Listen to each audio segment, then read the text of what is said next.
We've told you why the US can be unreliable. Now let me tell you about their media. They are living in a dream world of their own. Their coverage of Operation Sindoor has been nothing but biased. For days, they were headlining that Indian jets were shot down. Their target of choice is the Rafale. The Indian side has neither confirmed nor denied these reports, but the American media pushed it, quoting unnamed US and French officials and random Pakistani sources. Why would they do it? To paint the Rafale, the French-made Rafale, in a negative light and to show that American jets are better. So we say, it's time for a reality check. Let's see how good the American jets are. The US spends close to $1 trillion on defense every year. You heard that right, $1 trillion every year on defense. It boasts of the most powerful navy, the most stealthy fighter jets, and the most advanced drones. Yet look at how they perform. A rebel group in Yemen is giving them a run for their money. I'm talking about the Houthis of Yemen. They have done what most militaries failed to do for decades. They have exposed how vulnerable the US military is. To understand how, let me tell you about what's happening in the Red Sea. The world's most expensive jet, the F-35, was nearly shot down. Not by sophisticated air defense systems like the S-400, but by cheap anti-aircraft missiles used by the Houthis. And American officials have confirmed this. They have confirmed that one F-35 stealth jet almost got hit. It barely made it back to the base. The Americans say the F-35 is the stealthiest jet in the world. They claim even advanced radars cannot detect it. But guess what? The Houthis could see it.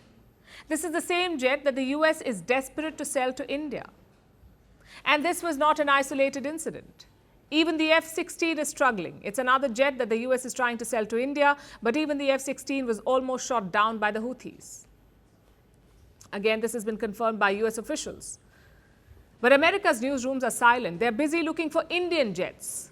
They can't see their own jets struggling against the Houthis. Think about it. F-35 stealth jets nearly struck. F-16 jets barely making it back to the base. And the headlines? Complete radio silence. But it gets worse. America's war against the Houthis has been a costly affair. The US Navy has lost 3 fighter jets till now. These were the F-18 Super Hornets. They've lost 3 of them, F-18. Each aircraft cost $70 million. Do you know how these jets were lost? One was shot down in friendly fire. An American warship mistook it for a Houthi drone, so they shot down their own jet. This is the world's most advanced navy for you. So that's one jet down. What about the other 2? They fell into the Red Sea. I'm not making this up. The American jets just fell into the Red Sea. They're somewhere at the bottom of the ocean. How did that happen? How did the jets fall? Pure brilliance.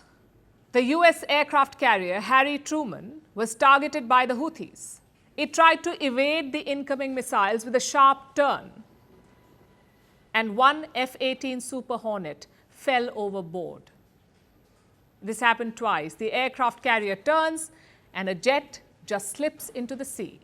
Like I said, pure brilliance. Maybe the American media does not know about it. They're so busy focusing on India.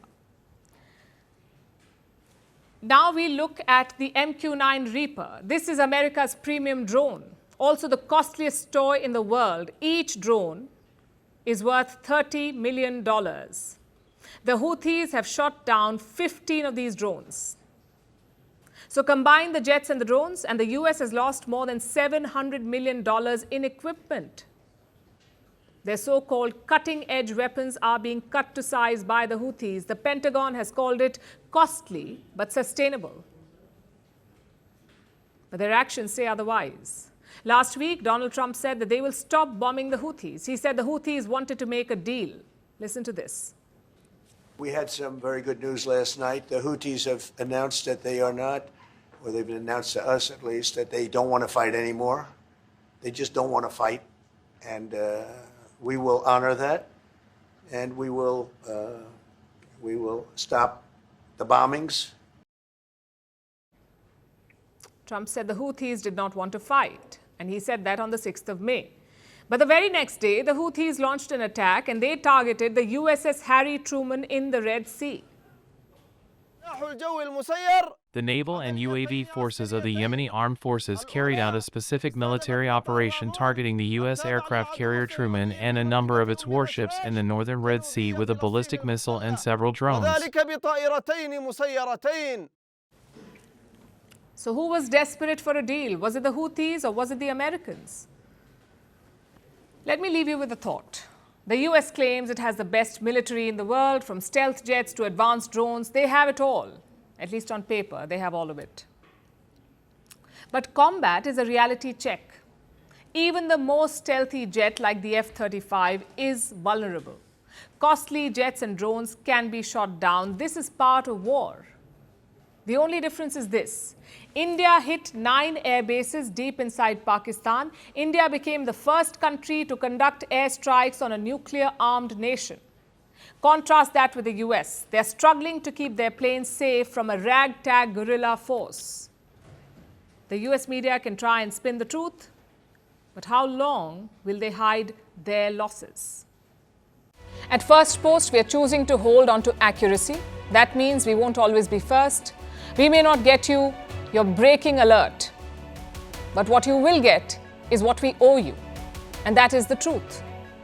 Verified, checked, and cross-checked. We rely on sources and verified ones. After all, that's what separates a journalist from a loudspeaker. But sometimes even we miss a beat, and when we do, we will tell you. Like yesterday, we ran visuals from a registered news agency. That visual turned out to be fake, so we are taking accountability. And from now on, we will cite the source of every visual, every picture, every video that you see on Firstpost will have a source mentioned.